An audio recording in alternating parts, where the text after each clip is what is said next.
नमस्कार, जोहार दोस्तों। एसपी हिस्ट्री क्लासेस में आपका स्वागत है और मैं आपका एडुकेटर सुनील पंडित लेकर आया हूं एक महत्वपूर्ण प्रैक्टिस सेट जो सिविक्स का है, यानी नागरिक शास्त्र का है। और ये प्रैक्टिस सेट नंबर 5 है। जैसे कि आप देख पा रहे होंगे, ये रहा प्रैक्टिस सेट नंबर 5। चलिए मैं फटाफट इसको पूरा 60 क्वेश्चन को मैं कवर कराता हूँ। तो पहला क्वेश्चन से शुरू करूँगा और ले जाऊंगा 60 नंबर तक क्वेश्चन नंबर। लेकिन आप लोगों से रिक्वेस्ट है कि वीडियो देखने के बाद लाइक नहीं करते हैं, शेयर नहीं करते हैं और थोड़ा सा सब्सक्राइब नहीं करते हैं। तो कृपया करके कम से कम लाइक, शेयर और सब्सक्राइब जरूर कीजिए वीडियो को। वीडियो बनाने में काफ़ी मेहनत लगता है, तब जाके वीडियो बनता है। चलिए मैं पहला क्वेश्चन शुरू करता हूँ। क्या कहता है? कहता है पॉलिटिक्स। ये पॉलिटिक्स नामक पुस्तक के लेखक कौन है? तो जो पॉलिटिक्स नामक पुस्तक जो लिखे थे ना, यहाँ 4 ऑप्शन दिया है: लॉसवेल, रूसो, प्लेटो और अरस्तु। तो इसका सही जवाब क्या हो जाएगा? ये हो जाएगा, अरस्तु ने पॉलिटिक्स नामक पुस्तक के लिखे हैं। सेकेंड बात है, कहता है कि क्वेश्चन नंबर 2 में कह रहा है कि व्यवहारवादी क्रांति का जन्म कब हुआ था? यानी कि व्यवहारवादी जो क्रांति का जन्म हुआ था, ये कब हुआ था? तो यहाँ 4 ऑप्शन है: 1919 ईस्वी में, 1939 ईस्वी में, 1945 ईस्वी में, 1962 ईस्वी में। तो इसका सही जवाब हो जाएगा 1945 ईस्वी में। ऑप्शन नंबर सी इसका करेक्ट आंसर हो जाएगा। नेक्स्ट क्वेश्चन की बात करें, क्वेश्चन नंबर 3 कहता कि वोट देने का संबंध किस स्वतंत्रता से है? मतलब अगर हम कोई भी वोट देते हैं और इसका उम्र 18 वर्ष का है, तो वोट देने का संबंध किस स्वतंत्रता से है? ऑप्शन नंबर ए है सामाजिक स्वतंत्रता है, बी है राजनीतिक स्वतंत्रता है, सी है प्राकृतिक स्वतंत्रता है और डी है आर्थिक स्वतंत्रता है। तो ये आप देख पा रहे होंगे, ऑप्शन नंबर बी कहता कि वोट देने का अधिकार जो है वह राजनीतिक स्वतंत्रता है। चलिए नेक्स्ट क्वेश्चन की बात करें, क्वेश्चन नंबर 4 क्या है? क्वेश्चन नंबर 4 देखेंगे। ये रहा क्वेश्चन नंबर 4। कहता कि ऐसी समाज की कल्पना किसने नहीं की जिसमें न वर्ग होगा और न ही राज्य। यहाँ देखिए, मतलब ऐसे समाज की कल्पना किसने नहीं किया था? किया था नहीं, यहाँ लगा दिया नहीं किया था, कि जिसमें न वर्ग होगा और न ही राज्य। नंबर ए मार्क्सवादी है, बी साम्यवादी है, सी अराजकतावादी है और डी फांसीवादी है। तो इसका सही जवाब हो जाएगा ऑप्शन नंबर डी फांसीवादी है। नेक्स्ट है क्वेश्चन नंबर 5। किनके विचार है कि प्राकृतिक असमानता को दूर नहीं किया जा सकता है? और ये जो प्राकृतिक असमानता है, इसको दूर नहीं किया जा सकता है, ये किसके विचार है? रूसो के हैं, हॉब्स के हैं, जे.एस. मिल्स के हैं या H.J. लॉस्की के हैं? तो ये जे.एस. मिल्स ने ही कहा था कि प्राकृतिक असमानता को दूर नहीं किया जा सकता है, इसलिए इसका ऑप्शन नंबर ए जो है ये करेक्ट है। नेक्स्ट क्वेश्चन लेते हैं, क्वेश्चन नंबर 6 और देखते हैं क्या है। ये रहा क्वेश्चन नंबर 6। कहता कि आधुनिक राजनीतिक विज्ञान का जनक है कौन है? मैकियावेली है, थॉमस हॉब्स है, अरस्तु है या एलन बॉल है? तो यहाँ आप देख पा रहे होंगे ऑप्शन नंबर जो सी है, ये आधुनिक राजनीतिक विज्ञान का जनक है, अरस्तु है। कौन है? अरस्तु है। नेक्स्ट है प्रथम आधुनिक राजनीतिक विचारक थे। तो प्रथम आधुनिक राजनीतिक विचारक कौन थे? यहाँ आप जैसे देख पा रहे होंगे, नंबर ए में मैकियावेली है, थॉमस हॉब्स है, अरस्तु है और एलन बॉल है। तो इसका सही जवाब हो जाएगा ऑप्शन नंबर ए, यानी मैकियावेली है प्रथम आधुनिक राजनीतिक विचारक। नेक्स्ट क्वेश्चन है क्वेश्चन नंबर 8। व्यवहारवाद का क्रांतिकारी प्रभाव देखा जाता है, ये कब देखा जाता है? 1945 से 1967 तक, 1909 से 1925 तक, 1900 से लेकर 1909 तक, और इनमें से कोई नहीं। तो इसका सही जवाब हो जाएगा ऑप्शन नंबर ए, 1945 से लेकर 1967 तक व्यवहारवाद का जो क्रांतिकारी प्रभाव देखने को मिलता है। नेक्स्ट क्वेश्चन की बात करें, क्वेश्चन नंबर 10 और 9, तो देखिए यहाँ आपका रहा क्वेश्चन नंबर 9 कि व्यवहारवाद में कुछ महत्वपूर्ण राजनीतिक वैज्ञानिकों की भूमिका है जो संबंधित थे। मतलब व्यवहारवाद जो है कुछ राजनीतिक वैज्ञानिकों की भूमिका है व्यवहारवाद में, तो ये संबंधित किससे थे? नंबर ए भारत से, बी इंग्लैंड से, सी फ्रांस से, और डी अमेरिका से। तो ये जो आंसर इसका हो जाएगा, इसका व्यवहारवाद से जो वैज्ञानिक संबंधित है वह अमेरिका से है। ऑप्शन नंबर डी इसका करेक्ट हो जाएगा।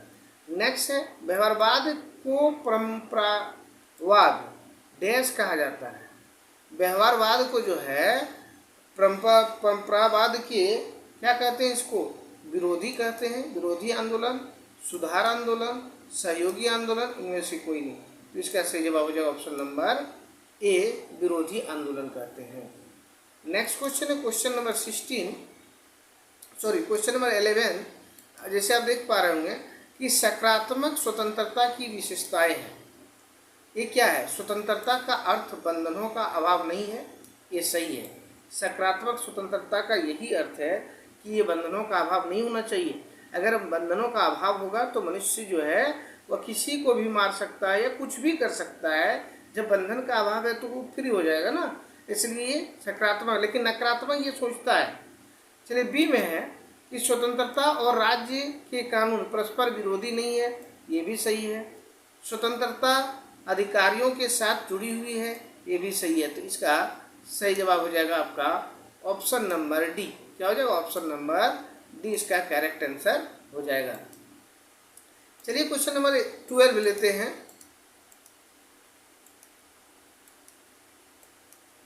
तो यहाँ आप देख पा रहे हो क्वेश्चन नंबर 12 में कहता है कि स्वतंत्रता के मूल अधिकार से संबंधित संविधान के अनुच्छेद 19 के अंतर्गत कुल कितने प्रकार की स्वतंत्रता प्रत्याभूत हैं? यानी मूल अधिकार से संबंधित बात कर रहा है। तो अभी जो मूल अधिकार जो है वो कितने हैं, कितने प्रकार की स्वतंत्रता है? तो यहाँ 6 प्रकार की। क्या है? 6 प्रकार के। ऑप्शन नंबर सी इसका करेक्ट हो जाएगा। नेक्स्ट है, राजनीतिक समानता का अर्थ होता है। राजनीतिक समानता का क्या अर्थ है? तो राजनीतिक समानता का अर्थ देखिए ऑप्शन नंबर ए में है कि सभी नागरिकों को बिना किसी भेदभाव के शासन के कार्यों में समान भागीदारी, ये सही है। चलिए देखते हैं क्या सही है क्या गलत है। तो ये तो सही आ गया, टिक लग गया, ये सही है। चलिए नेक्स्ट बात करते हैं कि प्रतिष्ठा एवं पद के आधार पर शासन में भागीदारी, ये सरासर गलत है। ये क्या है? गलत है। जाति एवं धर्म के आधार पर शासन में भागीदारी, ये भी गलत है। तो यहाँ तो उपरोक्त सभी दिया है, जब 2 गलत है तो ये भी नहीं होगा। तो इसका सही जवाब क्या हो जाएगा? ऑप्शन नंबर ये हो जाएगा, इसका सही जवाब हो जाएगा। ये रहा option number A. Next question की बात करें, क्वेश्चन नंबर 14। तो आप देख पा रहे होंगे कि प्रजातंत्र में अंतिम सत्ता या शक्ति किसमें केंद्रित होता है? तो प्रशासनिक अधिकारी में, संसद में, जनता में और मंत्रिमंडल में।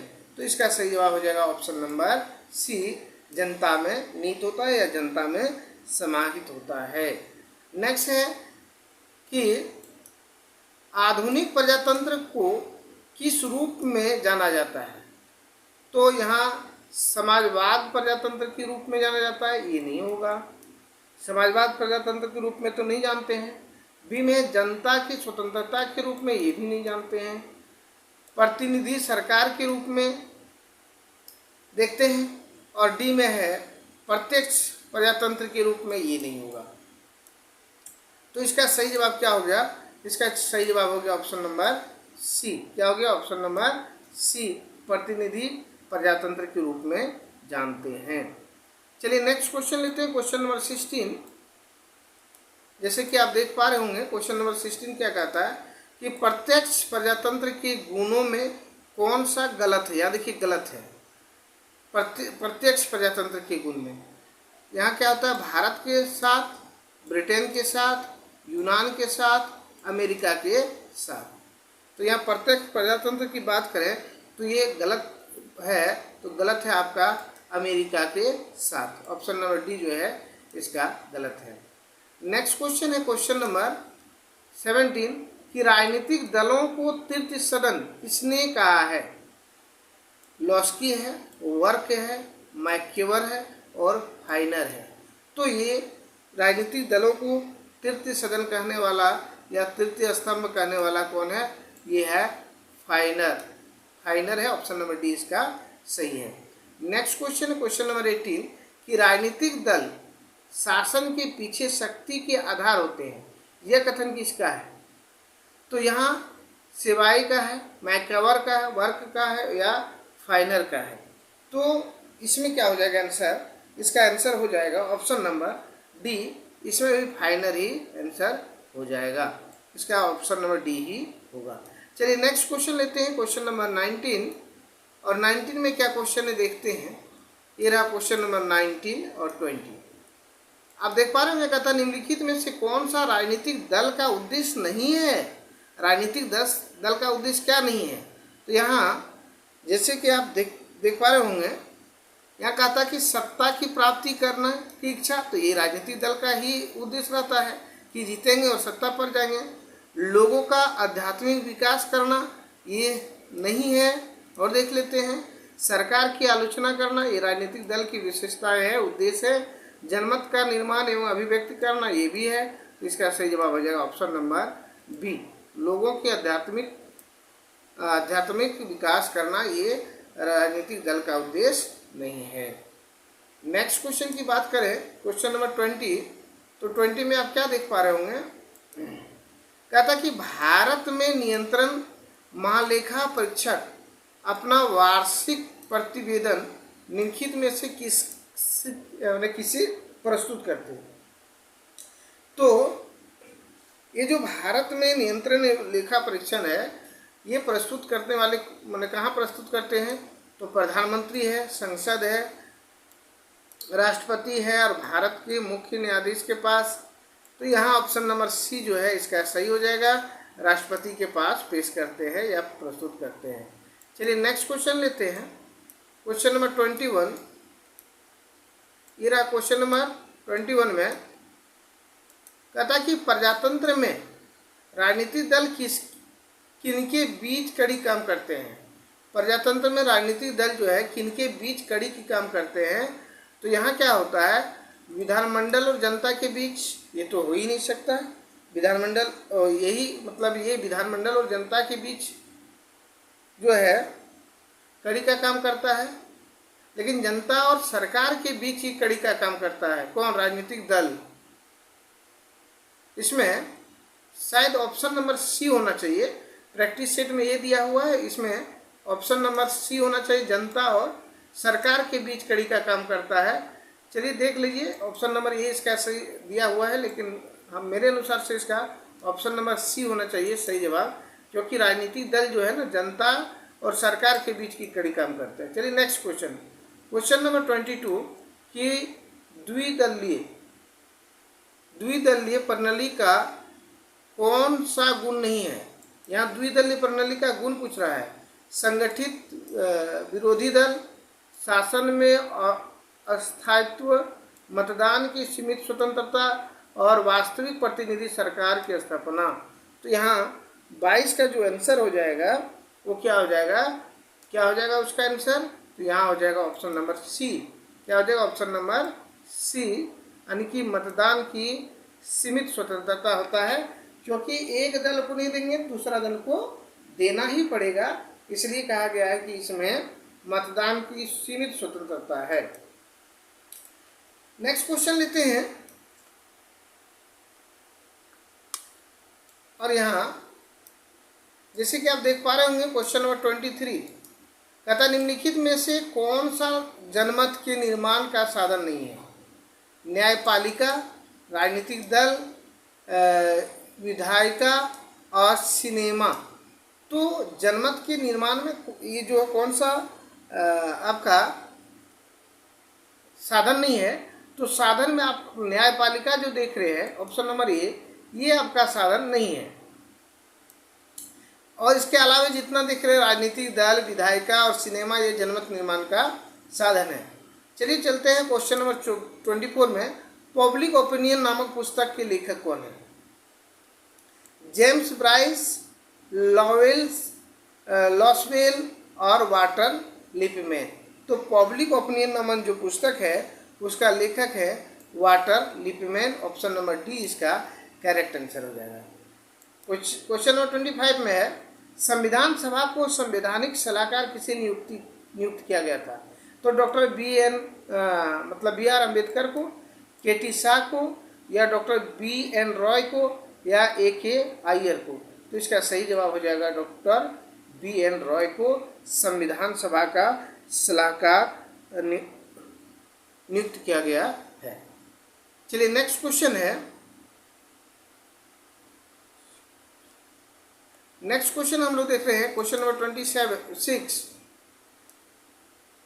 कहता है कि भारतीय संविधान में सम्मिलित एक हरी नागरिकता मतलब एक एकल नागरिकता जो है किस देश के संविधान से प्रेरित है? एकल नागरिकता कहाँ से लिया गया है? तो यहाँ आप देख पा रहे होंगे ब्रिटेन से है, अमेरिका से है, या फिर कनाडा से है, आयरलैंड से है। तो इसका सही जवाब अगर हम चुनेंगे तो यहाँ कहाँ चले जाएंगे? Option number A, Britain. चलिए नेक्स्ट क्वेश्चन है, धर्म आदि के आधार पर विभेद का प्रतिशोध एक मूल अधिकार है जिसे इसके अधीन वर्गीकृत किया जा सकता है। ये क्या होता है आपका? इसमें ए नंबर है धर्म की स्वतंत्रता का अधिकार, शोषण के विरुद्ध अधिकार, सांस्कृतिक एवं शैक्षणिक अधिकार, या समानता का अधिकार। तो इसका सही जवाब हो जाएगा ऑप्शन नंबर डी, समानता का अधिकार। नेक्स्ट क्वेश्चन है क्वेश्चन नंबर 28। जैसे कि आप देख पा रहे होंगे क्वेश्चन नंबर 28 में है, कहता है गांधी जी के अनुसार स्वराज का अर्थ है। क्या अर्थ होगा इस? गांधी जी के अनुसार जो है स्वराज का अर्थ क्या होगा? तो प्रत्येक के हाथ में शासन नहीं, प्रत्येक के हाथ में शासन नहीं होगा, प्रत्येक के मन में स्वतंत्रता का भाव होना चाहिए। यही होता है गांधी जी के अर्थ में स्वराज का अर्थ। गांधी जी के अनुसार स्वराज का अर्थ होता है क्या? प्रत्येक के मन में स्वतंत्रता का भाव होना चाहिए। उसके बाद अहिंसा का पालन होता है। अहिंसा का जो पालन होता है ये कौन होता है? सतत संकलन द्वारा होता है, चिंतन द्वारा होता है, कर्मों के द्वारा होता है, या उपरोक्त सभी के द्वारा होता है। तो यहाँ हो जाएगा ऑप्शन नंबर डी, उपरोक्त सभी के द्वारा होता है। चलिए नेक्स्ट क्वेश्चन है क्वेश्चन नंबर 30। जैसे कि आप देख पा रहे होंगे ये रहा क्वेश्चन नंबर 30। गांधी जी के अनुसार सभी मनुष्य समान है क्योंकि वे एक जैसे आकृति के होते हैं। नहीं, ये कैसे हो जाएंगे? एक जैसे आकृति के कोई है क्या? नहीं है, तो ये तो होंगे ही नहीं आंसर। दूसरा, वे एक समाज में रहते हैं। नहीं, ये भी एक समाज में अलग अलग समाज है। वे एक उद्देश्य के लिए कार्य करते हैं। नहीं करते हैं। उनके अंदर शुभात्व का वास है। ये आपका सही जवाब हो जाएगा ऑप्शन नंबर डी। ये डी नंबर जो है ये सही जवाब है। नेक्स्ट क्वेश्चन की बात करें क्वेश्चन नंबर 31 कि सत्याग्रह का शाब्दिक अर्थ है क्या? सत्याग्रह का जो शाब्दिक अर्थ है वह सत्य की खोज है? ये नहीं है। शाब्दिक अर्थ पूछ रहे हैं सत्य के लिए आग्रह। क्या होगा? सत्य के लिए आग्रह, यानी कि इसका जो ऑप्शन नंबर बी है यही सत्याग्रह का अर्थ है। सत्य के लिए आग्रह, सत्य की राह पर चलकर विजय को प्राप्त करना ही सत्याग्रह कहा जाता है। चलिए नेक्स्ट क्वेश्चन,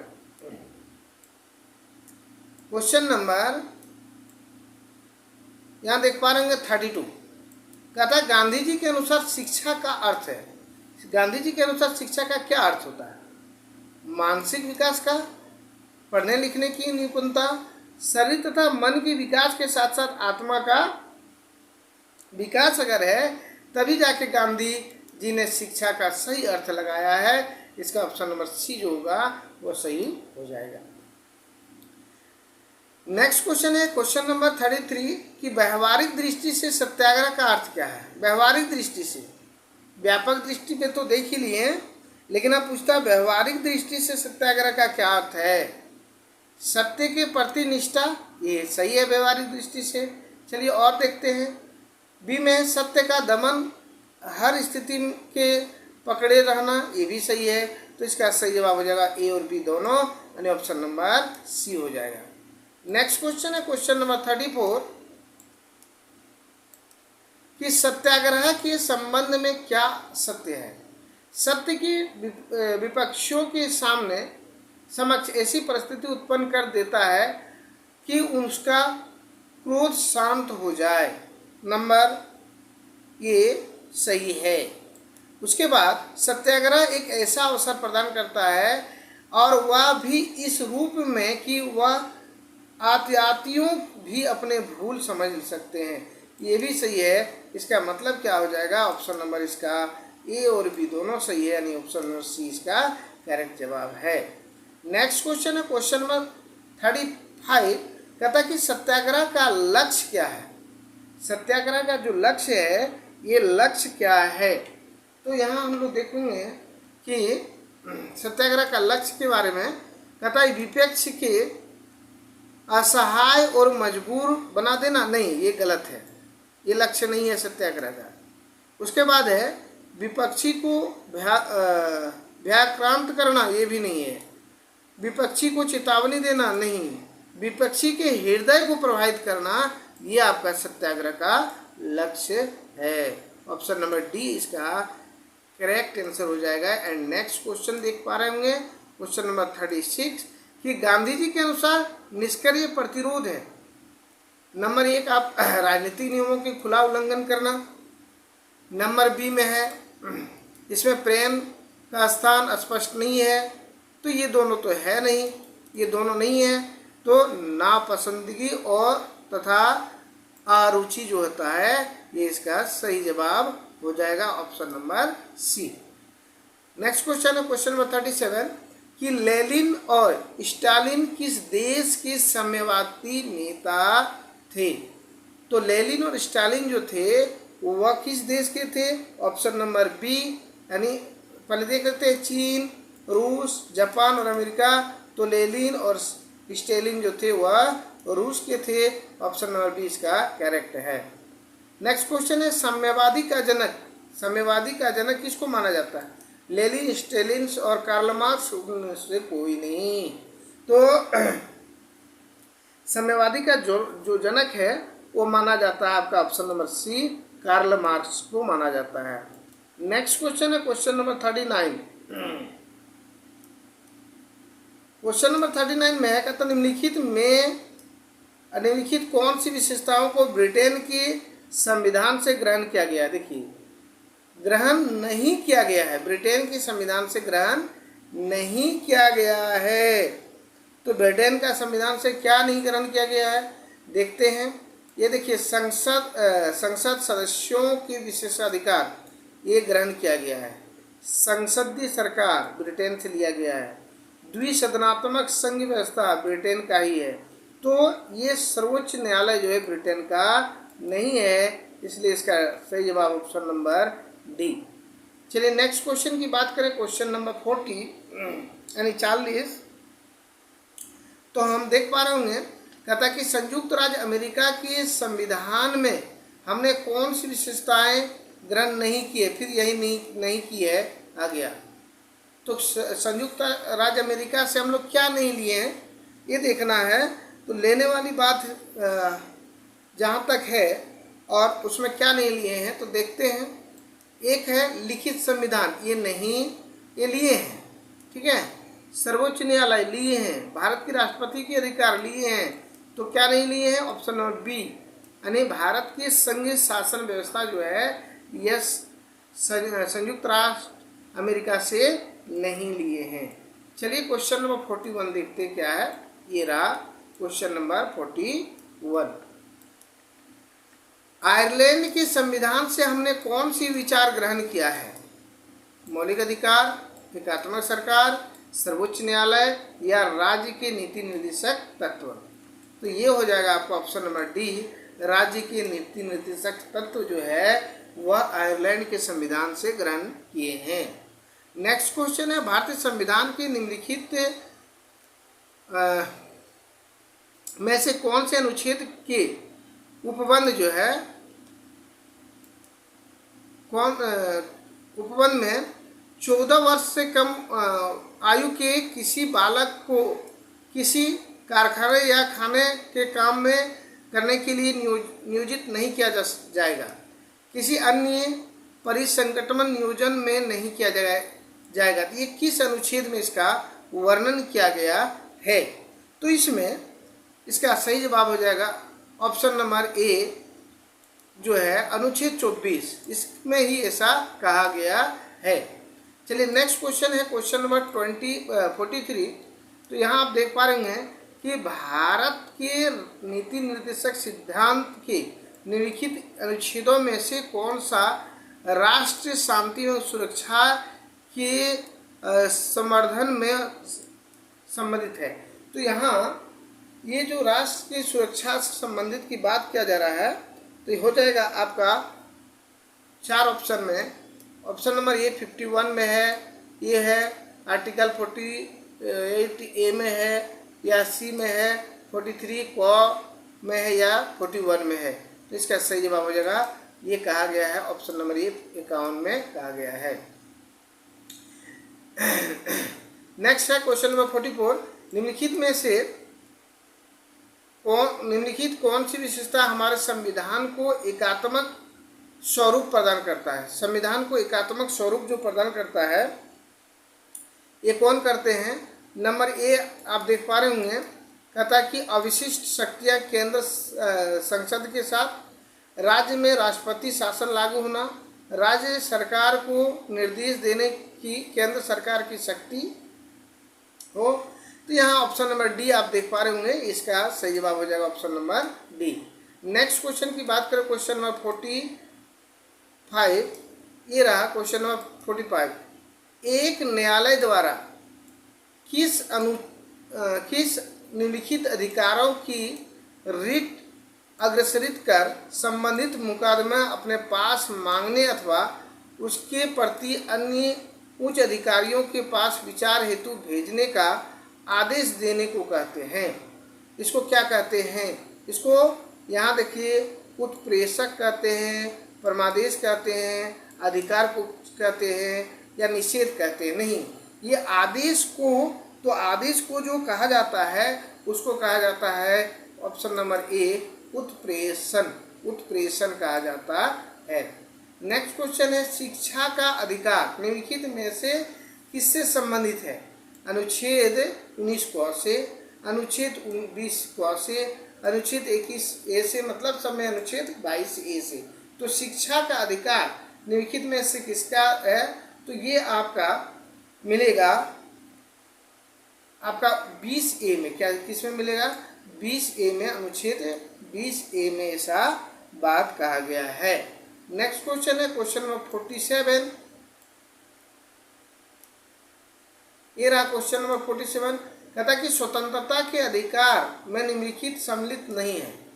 कौन सा जो है स्वतंत्रता के अधिकार में शामिल नहीं है? तो यहाँ देखिए, विचार एवं व्यक्ति के स्वतंत्रता शामिल है, व्यापार व्यवसाय आदि की करने की स्वतंत्रता शामिल है, बिना हथियार के एकत्रित होने की स्वतंत्रता है, संपत्ति प्राप्त करना, रखना और बेचने की स्वतंत्रता ये आपका प्राप्त नहीं है। 47 का जो डी है ये आपका सही जवाब हो जाएगा। नेक्स्ट क्वेश्चन है क्वेश्चन नंबर आप देख पा रहे होंगे 48। निम्नलिखित अनुच्छेद में के अंतर्गत मूल अधिकार अनुच्छेद 20 एवं अनुच्छेद 21 को छोड़कर निलंबित किया जा सकता है। तो इसमें किसको निलंबित किया जा सकता है? ऑप्शन नंबर ए अनुच्छेद 357, अनुच्छेद 358, 352 और 360। तो यह अनुच्छेद किया जाता है 352 को ये निलंबित किया जा सकता है। ऑप्शन नंबर ये सी इसका सही जवाब हो जाएगा। नेक्स्ट क्वेश्चन की बात करें, क्वेश्चन नंबर 49 कि प्राण एवं दैहिक स्वतंत्रता का संरक्षण निम्नलिखित संरक्षण में संबंधित मौलिक अधिकार का संबंध किस अनुच्छेद से है? किससे? प्राण एवं दैहिक स्वतंत्रता की बात हो रहा है। तो प्राण एवं दैहिक स्वतंत्रता की बात हो रहा है, तो इसमें क्या हो जाएगा? अनुच्छेद 20, अनुच्छेद 21, अनुच्छेद 22 और अनुच्छेद 23। तो यहाँ हो जाएगा ऑप्शन नंबर आपका बी, अनुच्छेद 22। क्या हो जाएगा? ऑप्शन नंबर बी, अनुच्छेद 22। नेक्स्ट क्वेश्चन है क्वेश्चन नंबर 50।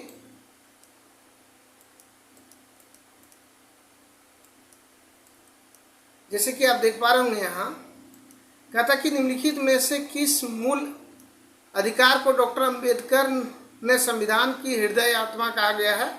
नंबर ए में समानता के अधिकार को, बी में संवैधानिक उपचारों का अधिकार को, सी में स्वतंत्रता का अधिकार को, डी में उपरोक्त में किसी को नहीं। तो इसका सही जवाब हो जाएगा ऑप्शन नंबर बी। क्या हो जाएगा? ऑप्शन नंबर बी, संवैधानिक उपचार के अधिकार। और ये आर्टिकल कितना में है? ये आर्टिकल आपका 32 में है। कितना है? 32। आर्टिकल 32 को भी डॉक्टर भीमराव अम्बेडकर ने संवैधानिक उपचार का अधिकार कहा गया या हृदय कहा गया है।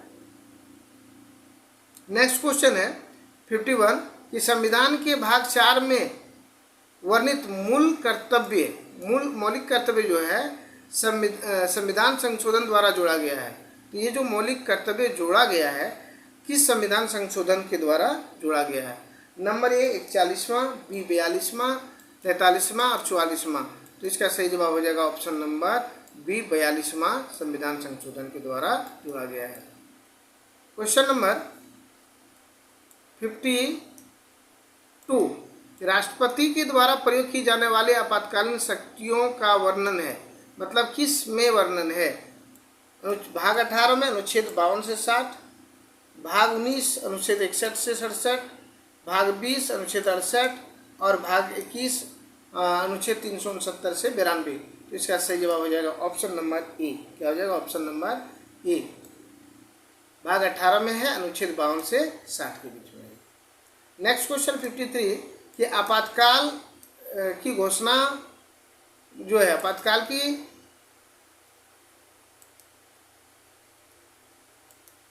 ये रहा कि आपातकाल की घोषणा का निहितार्थ है क्या है? ऑप्शन नंबर ए में अनुच्छेद 52 से, अनुच्छेद 52(1) से, अनुच्छेद 52(2) से, अनुच्छेद 52(3) से। तो यहाँ ऑप्शन जो है इसका सही जवाब ऑप्शन नंबर बी हो जाएगा। क्या हो जाएगा? ऑप्शन नंबर बी, अनुच्छेद 52(1) से है। नेक्स्ट क्वेश्चन की बात करें क्वेश्चन नंबर 54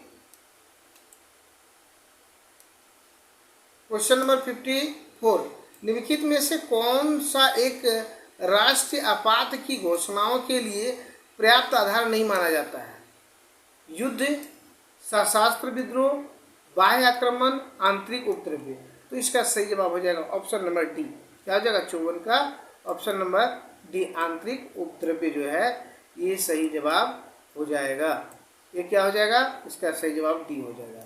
नेक्स्ट क्वेश्चन है क्वेश्चन नंबर 55 कि राष्ट्रीय आपातकालीन लागू किए जाने का एक आधार आंतरिक उपद्रव को प्रतिस्थापित करके सशस्त्र विद्रोह किस संविधान संशोधन द्वारा जोड़ा गया है?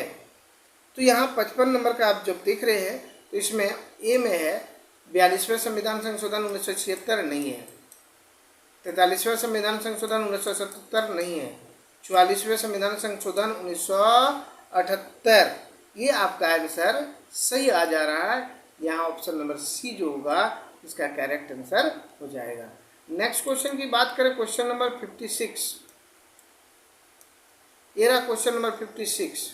कहता कि राष्ट्रीय आपातकाल का अनुमोदन कितने अवधि के भीतर संसद के दोनों सदनों के संकल्प द्वारा अनुमोदित होना अनिवार्य है? तो ये 1 माह, 2 माह, 6 माह या 1 वर्ष। तो इसका सही जवाब हो जाएगा ऑप्शन नंबर सी। क्या हो जाएगा? ऑप्शन नंबर सी।